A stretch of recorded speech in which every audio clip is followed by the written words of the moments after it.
Esquivel, soy el presidente de la Sociedad Astronómica Mazatleca y bueno, el día de hoy tenemos una de estas actividades que solemos hacer los viernes en la Biblioteca Manuel Bonilla, la de la Defensora de los Leones. Ahí nos pueden encontrar todos los viernes de 5 a 7 de la tarde.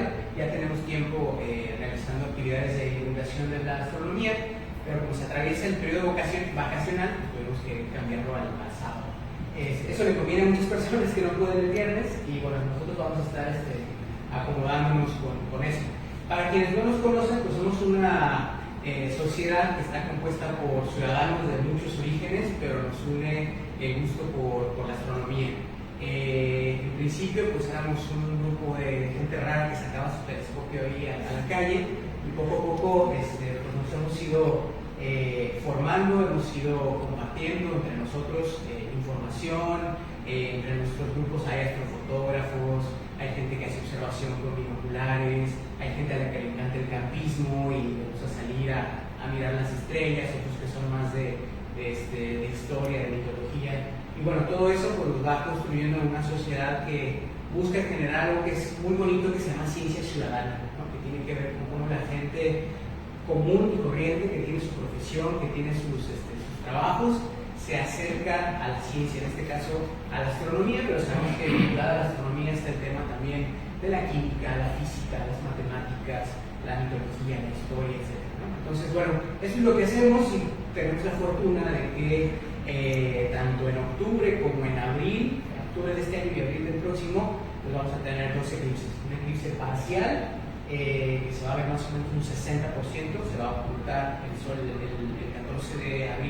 14 de octubre de este año, y la joya de los eclipses, que es el eclipse total del 8 de abril de 2024. Entonces va a pasar justo por aquí y nosotros estamos haciendo una campaña de información para que estemos preparados. Y en esta ocasión pues tenemos a Rufino Domínguez, que también es uno de nuestros miembros. Él es profesor de ITMAS, ¿verdad? Y bueno, él preparó esta charla.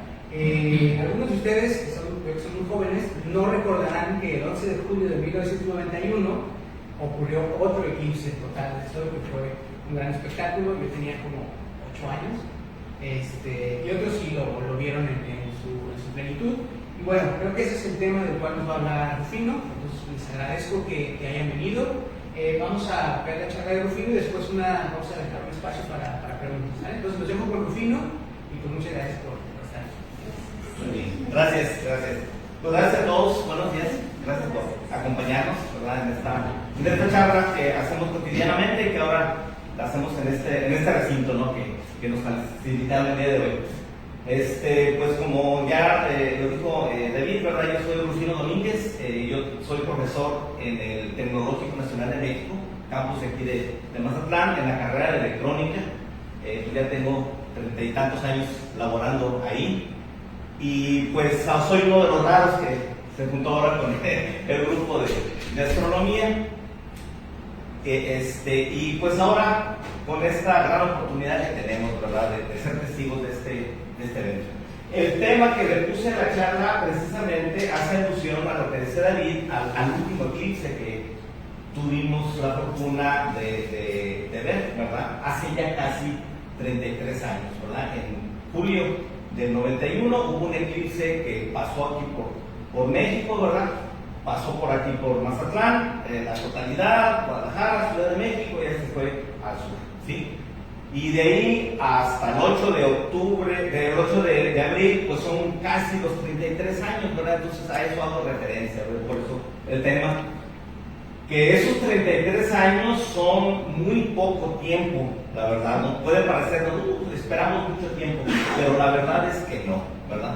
Esos 33 años de diferencia entre estos dos eclipses, en términos astronómicos, es muy poquito tiempo, de tal manera que esta generación es afortunada, ¿verdad?, en tener la oportunidad de ver esos dos eclipses, ¿verdad? Entonces, bueno, de lo que contiene esta plática es una breve repaso histórico, ¿verdad?, de los eclipses, qué son los eclipses, ¿verdad?, algunos detalles básicos que ya todo el mundo sabe, otros muy interesantes, ¿verdad?, que hay que mencionar sobre los eclipses, ¿verdad? Después de los eclipses que tenemos próximamente aquí en México y finalmente las recomendaciones que tenemos de la observación segura, ¿no? Que pues es algo que queremos hacer hincapié, ¿verdad? De aquí a que lleguen los eventos para que la gente disfrute con seguridad los eventos, ¿verdad? Que están por venir. Entonces, empezando, ¿verdad? Con el primer tema, el repaso histórico.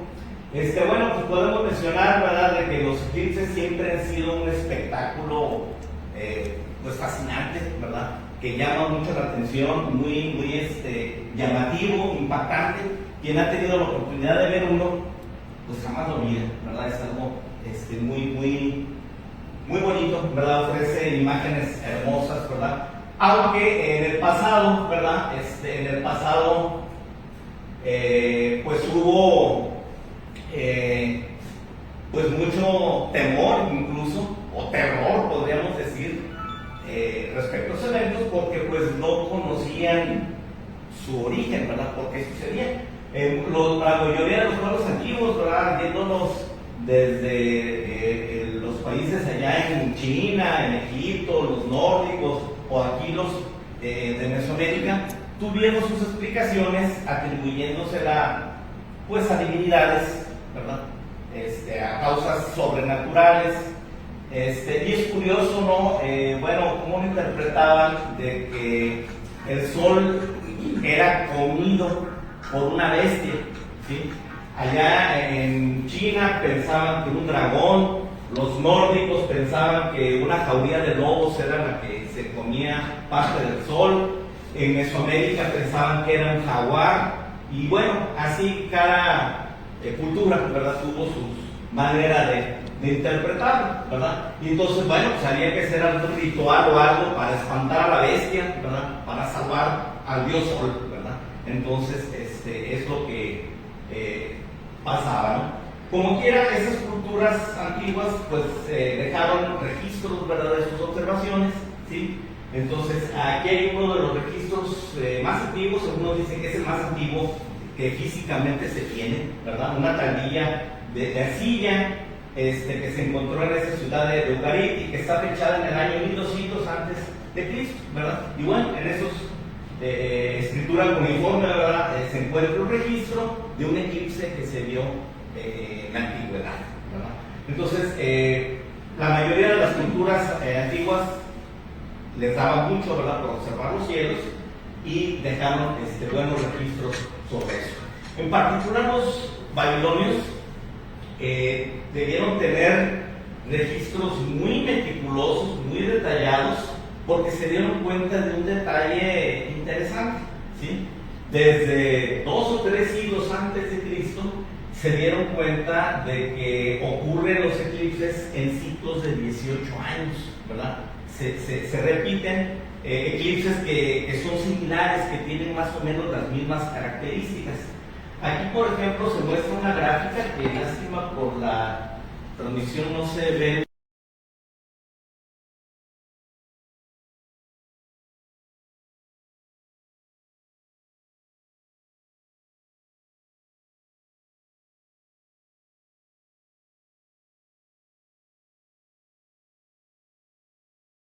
Se repite del 2008 en adelante, ¿sí?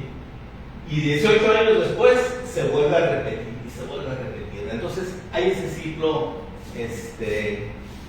repetitivo, ¿verdad?, de los eclipses cada 18 años.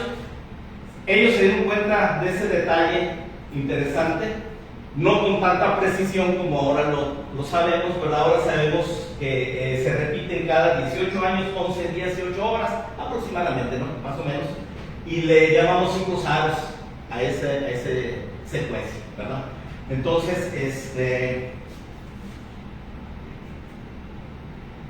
por ejemplo, dice aquí la réplica del eclipse anterior que tuvimos, ¿verdad?, aquí en México, del 12 de julio del 91, ocurrió el 22 de julio del 2009, ¿verdad?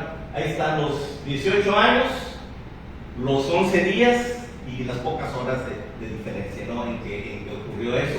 Entonces, ahí está el del 91 y 18 años después su réplica, ¿verdad? No quiere decir que haya eclipses cada 18 años. Se repiten eclipses con características similares, ¿verdad? Aparte de eso, pues tenemos otros muchos eclipses, pero que son distintos, ¿verdad? En diferentes circunstancias, con diferentes distancias de la luna, sol, tierra, tamaños aparentes, etc. ¿Sí? Pero el homólogo a ocurrió 18 años después, y 18 años después el que sigue, y así sucesivamente, ¿verdad? Esa serie de eclipses homólogos forman una familia, ¿verdad? Y los astrónomos las tienen numeradas, ¿verdad? La familia 133, 134, etcétera, para diferenciar los que pertenecen a una misma secuencia, ¿verdad? Y que pues presentan así.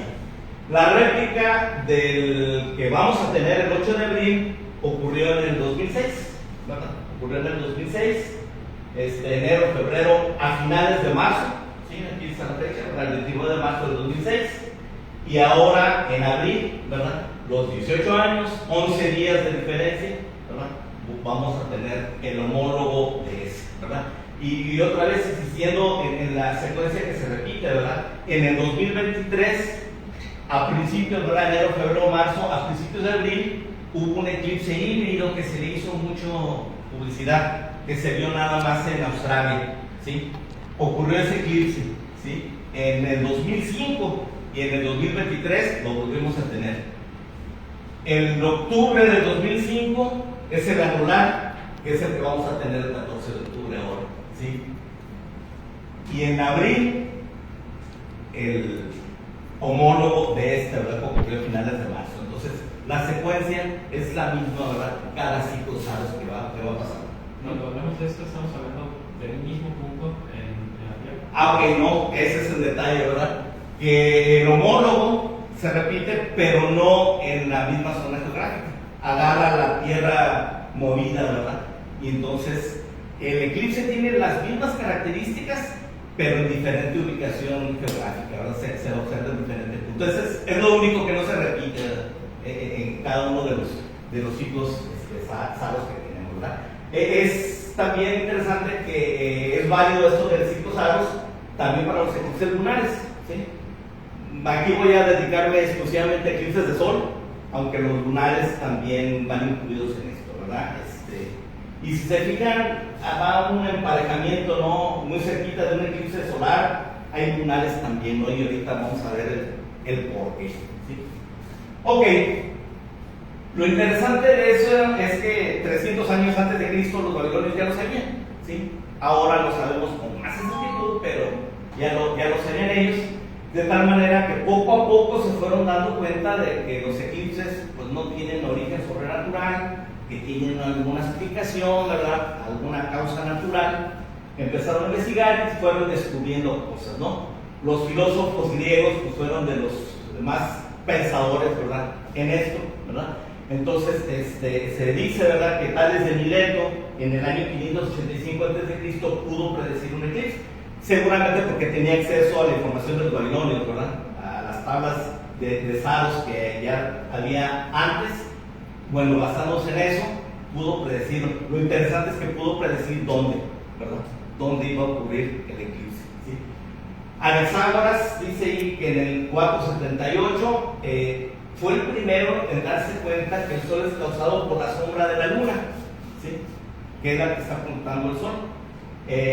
Antes se pensaba, como les dije, que el Sol se transformaba de alguna manera, ¿verdad? Era comido, era devorado, algo le pasaba al Sol. Y este señor dijo, no es cierto, el Sol no le pasa nada, es nada más la sombra, ¿verdad?, de la Luna que nos está tapando, porque poco a poco se fue desmitificando, ¿verdad?, los fenómenos de los eclipses y dándose cuenta que son naturales, ¿verdad?, tienen una explicación. Pasa muchos siglos, ya estamos en la era común, ¿verdad? 1600, este gran astrónomo, ¿verdad?, Johannes Kepler, ya le mete matemáticas al asunto, ¿verdad?, obtiene ecuaciones con las cuales puede describir cómo se mueven los planetas alrededor del Sol, cómo se mueven los satélites, y todo eso pues ya pudo fortalecer el conocimiento humano, ¿verdad?, de los eclipses, para poder decir, ok, es fenómeno natural, no hay nada misterioso, mágico, se pueden predecir, ocurren por esto, otro, ¿verdad? Entonces paso mucho tiempo para darnos cuenta de eso. En la actualidad pues los comprendemos bastante bien y podemos predecir con muchas décadas de anticipación cuándo, dónde, de qué tipo, a qué horas va a pasar un eclipse, ¿verdad? ¿Qué son? Bueno, sabemos que la palabra eclipse es sinónimo de esconder, ¿sí? Ocultar, tapar, ¿ok? Entonces un eclipse pues es una ocultación temporal, ¿ok? De algún objeto celeste debido a la interposición de otro objeto, ¿verdad? Entonces, bueno, aquí en este caso se está representando un eclipse de luna con la Tierra interpuesta entre el Sol y la Luna, y de este lado un eclipse de Sol, ¿verdad? Con la Luna interpuesta entre el Sol y la Tierra.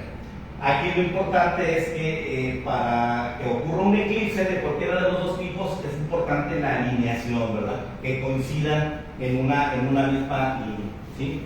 Algunos dirán, bueno, ¿y por qué entonces en cada vuelta que da la Luna al pasar entre el Sol y la Tierra, por qué no tenemos un eclipse cada mes?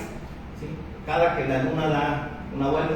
Bueno, porque el movimiento de la Luna es sumamente complejo, ¿verdad? No es así tan bonito, ¿verdad? Como lo esperaríamos. Para empezar, no es circular, ¿verdad? La órbita es elíptica, ¿sí? Y está inclinada 5 grados con respecto a la órbita terrestre, ¿verdad? Entonces, esta es la órbita en que se mueve la Tierra alrededor del Sol, forma un plano, ¿sí? Y el plano de la órbita de la Luna no está alineado, no está inclinado 5 grados, ¿verdad? Cualquiera de las dos formas lo podemos ver, ¿verdad? Cómo se encuentra esa inclinación, ¿sí? Entonces, a la hora de que da vueltas, pues no todo el tiempo queda alineado, ¿verdad? Aunque esté entre el Sol y la Tierra, pero puede quedar un poquito más abajo, un poquito más arriba. Entonces, en una de tantas le atina y ya quedan alineados, entonces ocurre el eclipse, ¿verdad? Entonces, aquí se ve y están marcados estos dos puntos, 1 y 2, que serían los puntos donde la Luna cruza con el plano de la órbita terrestre, ¿verdad? A esos dos puntos se les llaman nodos, ¿verdad? En el movimiento de la Luna, cuando toca y va bajando, se le llama nodo descendente, y por el otro lado nodo ascendente, cuando va para arriba, ¿no? Entonces, así está. Los eclipses nada más ocurren cuando la Luna se encuentra en alguno de esos dos nodos, ¿sí? Pero, para complicar más la cosa, resulta que esa órbita no es fija, además está girando, ¿verdad? ¿Sí? Entonces aquí en esta representación tenemos, por la distorsión aquí, no se ve bien, bueno, que son elipses, ¿verdad? Entonces, en una vuelta, da la vuelta aquí, y en esta posición tenemos el perigeo, cuando está más cerca de la Tierra, ¿sí? Pero en la siguiente vuelta, el perigeo se recorre, ¿sí? Y en la siguiente vuelta se vuelve a recorrer, de tal manera que el elipse va girando también, ¿verdad? Y todo el ciclo de que dé toda la vuelta tarda 18.6 años, ¿verdad? Entonces, el ciclo Saros también puede verse a esto, ¿no? A que el ciclo de movimiento de precesión que tiene la órbita de la Luna al girar, entonces tarda 18.6 años, ¿sí? Entonces, es elíptica y aparte se está moviendo como tronco así de una manera muy compleja. Por eso es que los eclipses no ocurren cada mes, ¿verdad? Hasta que se le termina a la alineación, entonces sucede, ¿sí? Ok, bueno, entonces ahí está la representación, ¿verdad? De que cuando pasa la Luna frente al Sol, en el nodo que está en el plano terrestre, ahí es donde ocurre el eclipse, ¿verdad? En esas condiciones.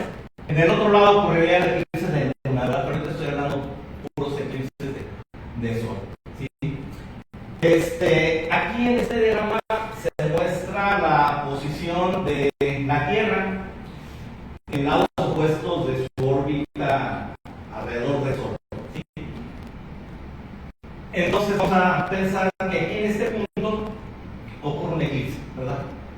La Luna se encuentra en su nodo descendente, ocurrió un eclipse ahí, ¿sí? Y 6 meses después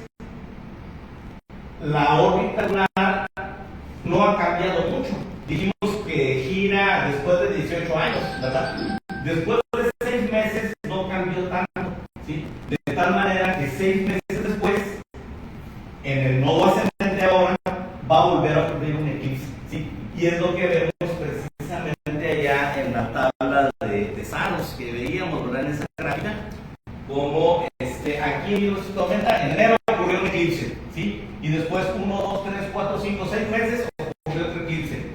Y 1, 2, 3, 4, 5, 6 meses ocurrió otro eclipse. Cada 6 meses ocurrió un eclipse, ¿sí? Distinto, en diferente posición del mundo, ¿sí? Algunas veces allá en Baja y lo ve, otras veces en zonas pobladas, pero cada 6 meses hay un eclipse, ¿no?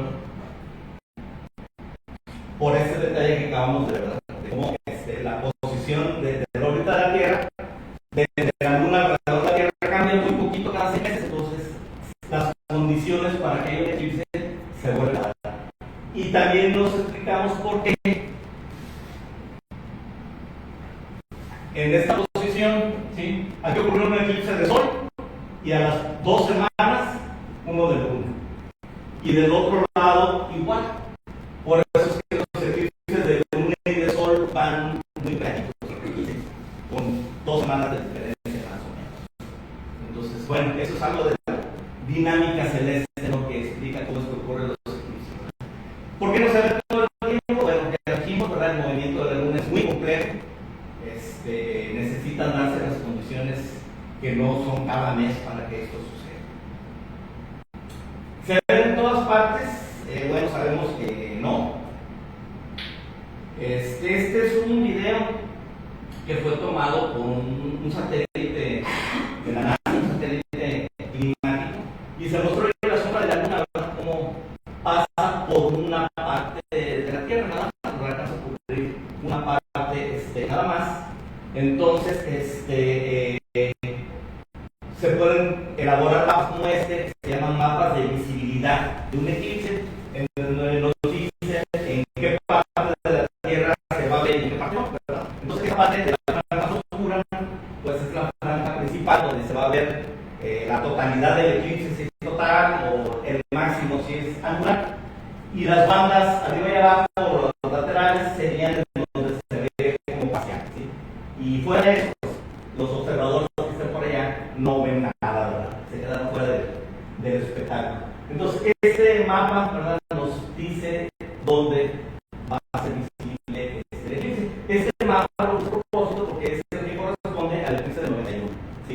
Inició en el Océano Pacífico, entró por la Baja California, pasó por Sinaloa, donde estamos nosotros, y ya se fue hacia el sur de México, centro de México, también que terminó en Brasil. Entonces, así pasó ese eclipse. Asociándolo otra vez a los ciclos árabe, ¿sí? Aquí está ese eclipse, su trayectoria del 91, pero aquí se representan 9 homólogos, ¿sí? Comenzando en 1937, y luego en el 35, en el 73, 91, 2009. El siguiente de esa misma serie que dijimos están numerados, ¿verdad? El eclipse del 91 pertenece al ciclo SARO 136, va a ocurrir en el 2027, y luego en el 45, en el 63 y en el 81. Entonces se muestran 9 de los miembros de esta familia. Claro, antes del 37 hubo más, y después del 81 hubo más, ¿verdad? Más o menos una familia que entre 70 y 80 eclipses, ¿verdad? En toda la secuencia, en toda la serie, ¿sí? Entonces ahí no aparece el del 8 de abril porque pertenece a otra familia. Ok, eclipses de tipo, sabemos que hay estos 3 básicos, ¿verdad? Total, parcial y anular. El híbrido, ¿verdad?, es uno que es una combinación de total y anular en un mismo evento, aunque visto desde diferentes zonas geográficas, ¿verdad? El total y parcial, bueno, ¿por qué suceden? Cuando la Luna entonces proyecta su sombra a la Tierra, esta tiene 2 regiones, ¿verdad? Una sombra más oscura, más densa, que le llamamos umbra. Los observadores que están ahí lo ven como total, se oculta totalmente el Sol, pero alrededor hay una sombra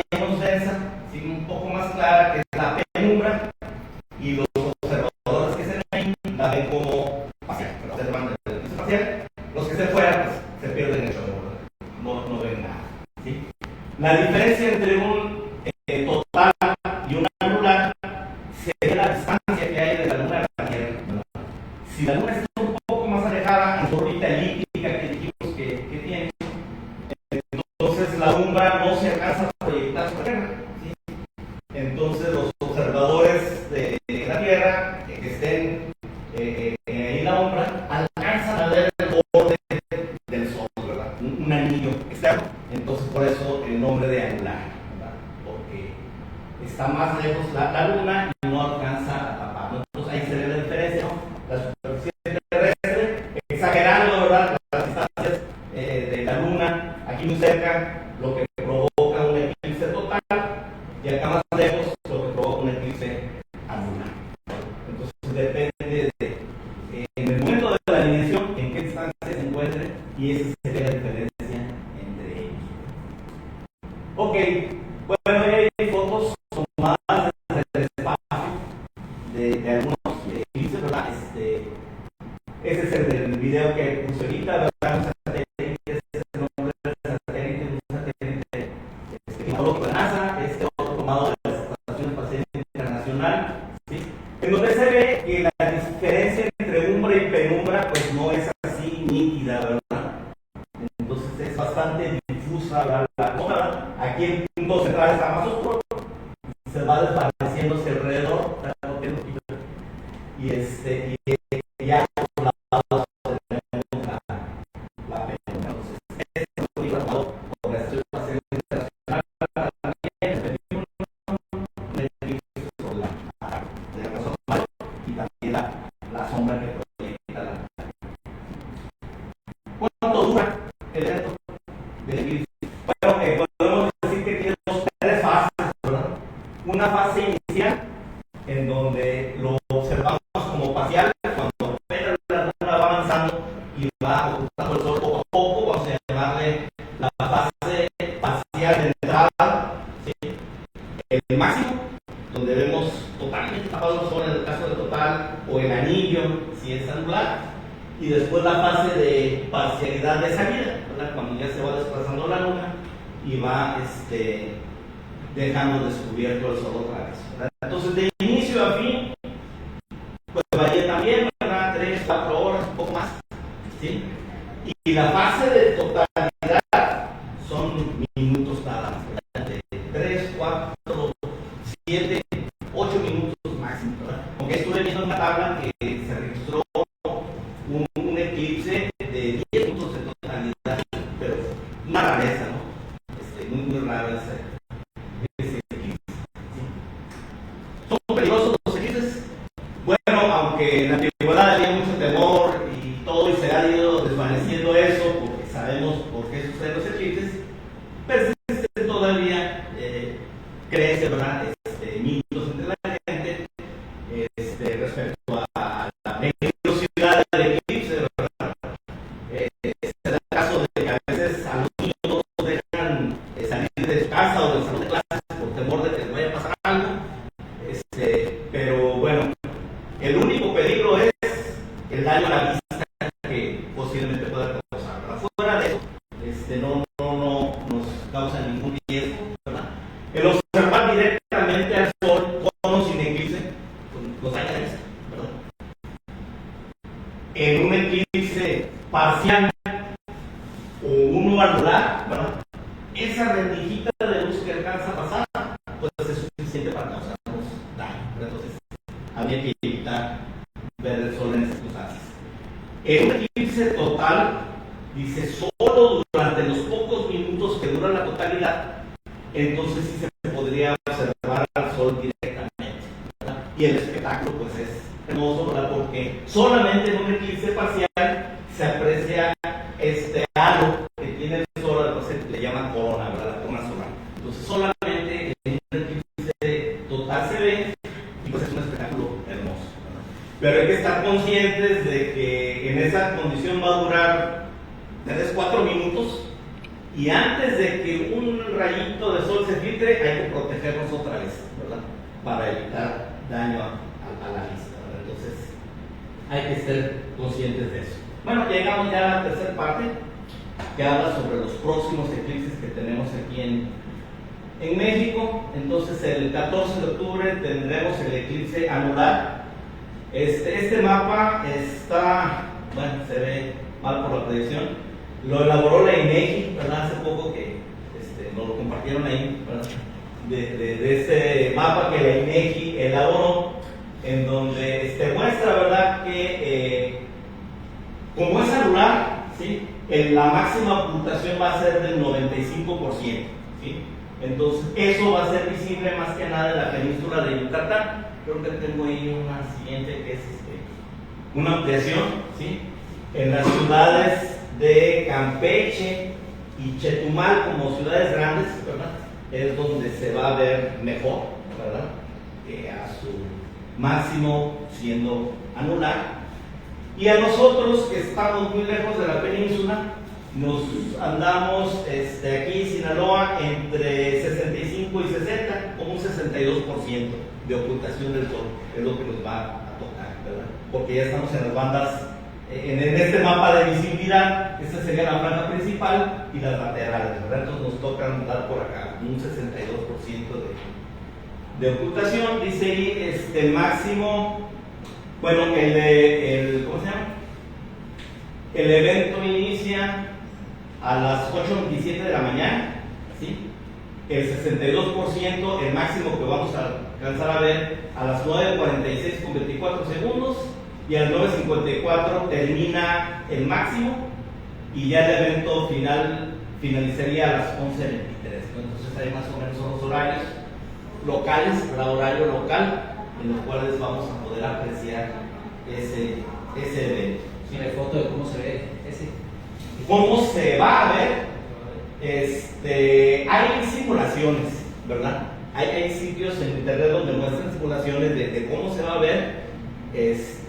Pero bueno, simplemente nos vamos a imaginar un aro brillante, ¿verdad?, que medido respecto al 100% que sería en el disco solar, bueno, el 95% va a estar oculto allá en Yucatán, ¿verdad? Y aquí pues sería algo más o menos así, ¿verdad? ¿Sí? La luz eso va a opacar esa zona, me imagino, ¿no? Aquí se la ve como si se nublara nada más, ¿verdad? Como que se nubla un poco, baja la intensidad de la luz, ¿verdad? Allá es donde se aprecia mucho mejor, ¿verdad? Por eso dijo David, la joya es el que sigue, ¿verdad? El del 8 de abril para nosotros, ¿sí? Bueno, antes de pasar a ese, viene aquí otra vez lo del ciclo SAR, ¿verdad? Este es el del 14 de octubre. El homólogo anterior fue el 3 de octubre del 2005 y el que sigue el 25 de octubre del 2041, ¿ok? Noten el parecido de la trayectoria, ¿sí? Bueno, aquí está, la termina, ¿sí? Porque son eclipses con mismas características, ¿verdad?, muy parecidos, pero en diferente ubicación geográfica, ¿verdad? Este sería en África, lo vamos a ver nosotros, y acá, pues, allá en Oceanía, Japón, el Océano Pacífico, ¿verdad? Es la familia 134 SARS, la de octubre, la que vamos a presenciar.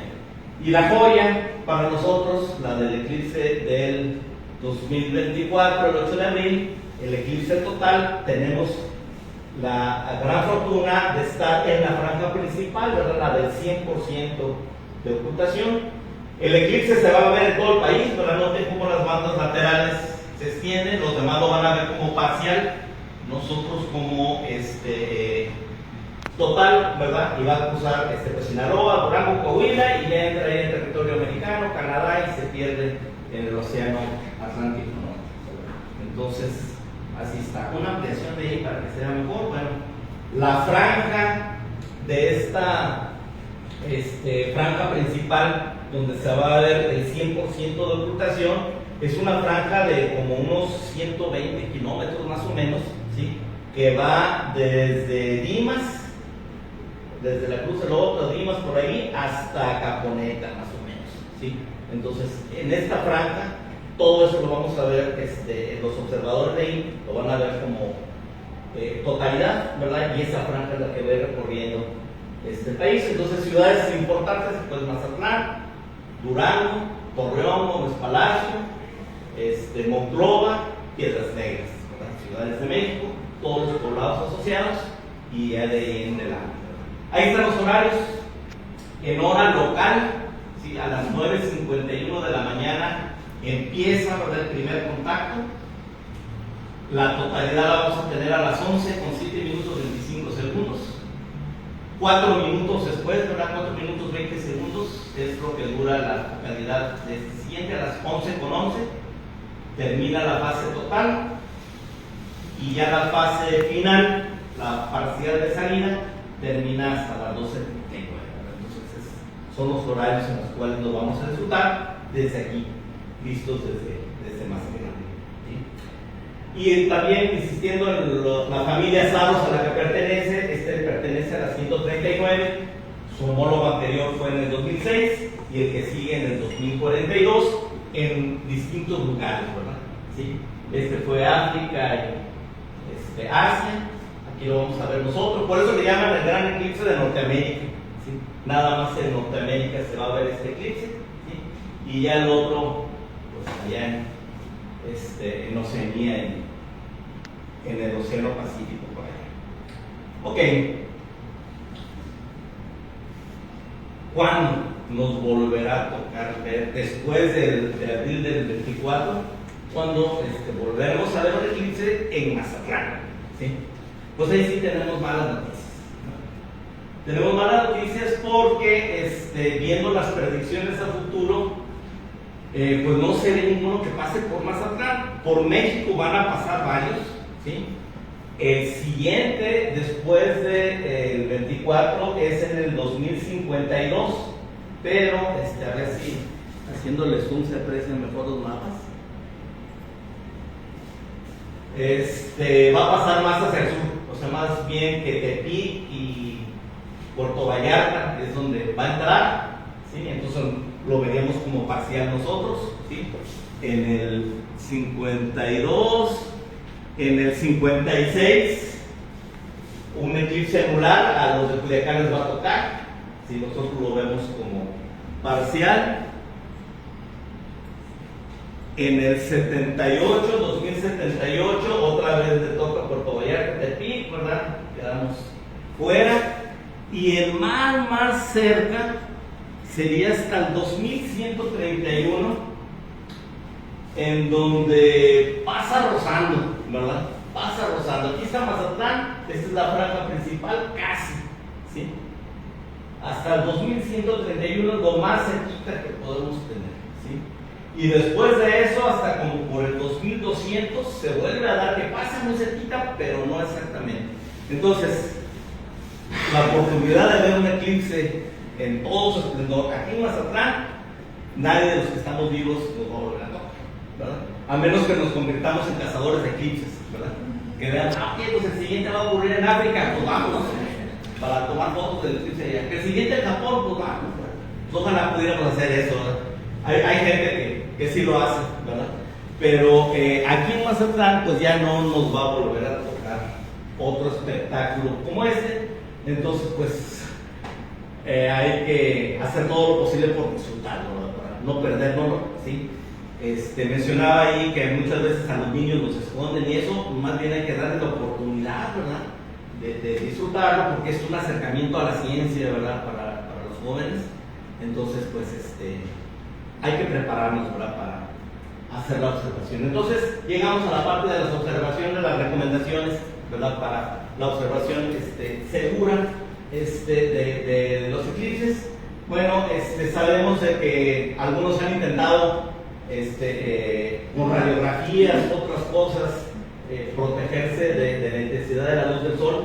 Bueno, no es recomendable nada de eso, ¿verdad? Los lentes comunes para sol y radiografías dan la protección adecuada. Los vidrios para soldar, bueno, serían recomendables si su grado es 14 o más, ¿no? El grado de ahumado que tengan, ¿verdad? Menos de eso no es recomendable. La cuestión sería, bueno, qué tan confiable es el cristal que tengamos, ¿verdad? Qué tan seguros estamos de que sí es de grado 14 o no, ¿verdad? Lo más recomendable, pues, es que nosotros usemos filtros diseñados específicamente para la observación solar, ¿verdad? Como estos que están aquí. Aquí traje yo un ejemplo de esos lentes, ¿verdad? que son muy económicos, ¿sí? Se regresó, que son muy económicos, que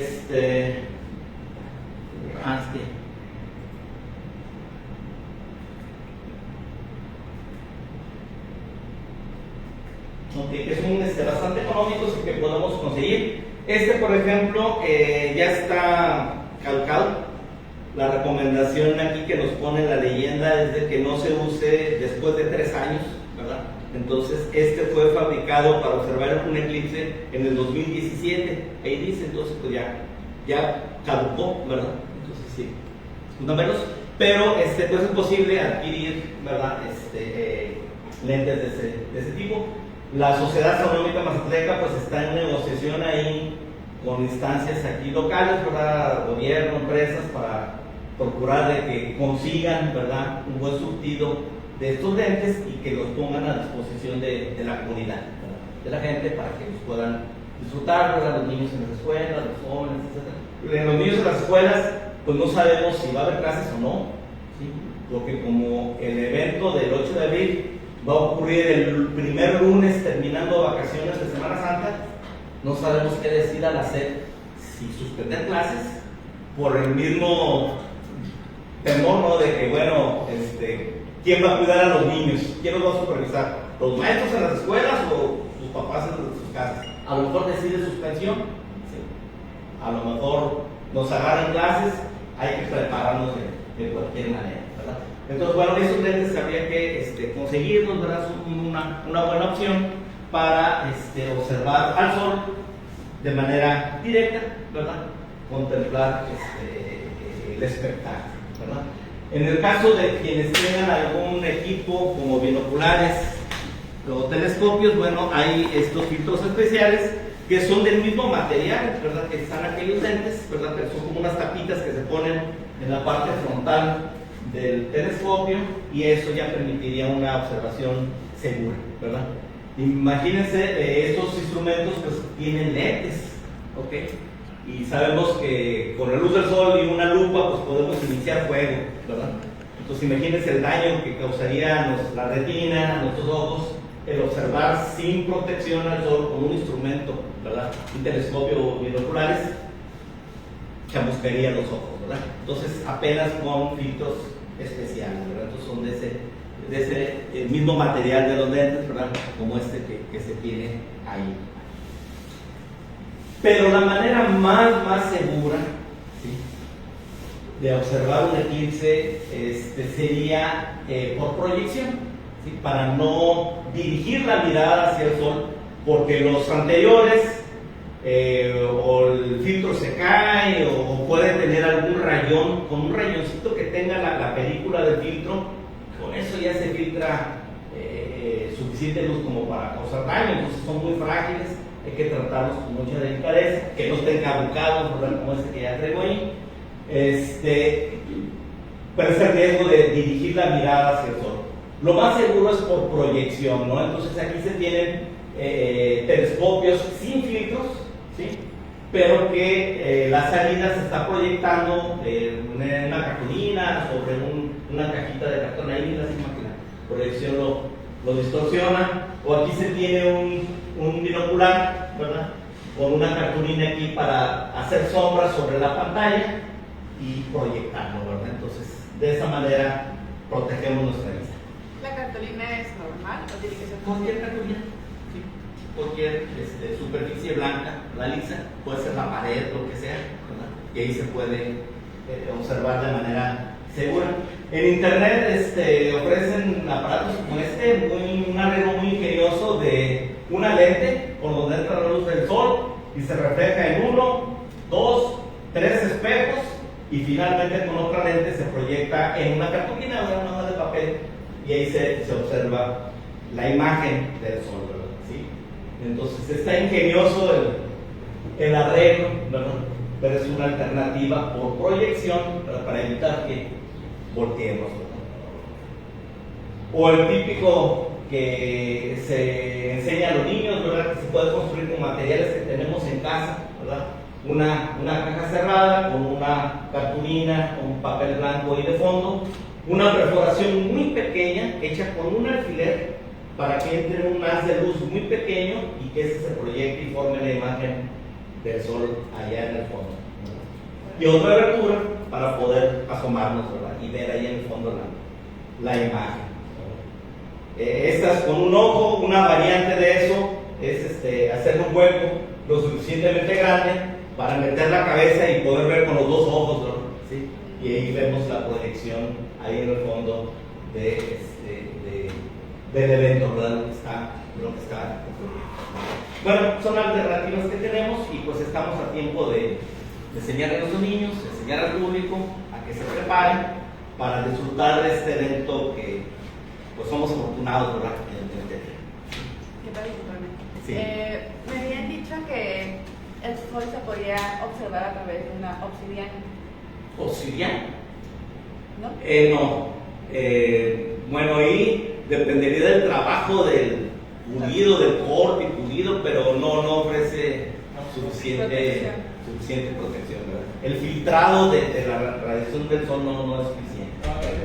El cristal volcánico que es de obsidiana no se Sí. ha formado de manera homogénea. Ok, también. Entonces, en el interior existen diferentes grados de Sí. transparencia, por tanto, estarías dejando pasar radiación Alguna de ellas. que a lo mejor no vas a percibir de entrada, pero esa radiación te va a lastimar la retina. Así es. Entonces, no, de ninguna manera Sí. Algunos dicen que por el reflejo en el agua, tampoco, ¿verdad? Que ver el reflejo en el agua del eclipse, usar películas de esos rollos antiguos de fotografía, velados, tampoco, ¿verdad? Nada como algo diseñado específicamente para eso y que pues es económico, ¿verdad? Es bastante económico adquirir eso, entonces, ¿para qué arriesgarnos, ¿verdad? Con alguna otra cosa, ¿verdad? Pues hay que prepararnos, ¿verdad? Para disfrutar este regalo que la naturaleza nos va a dar en unos cuantos meses.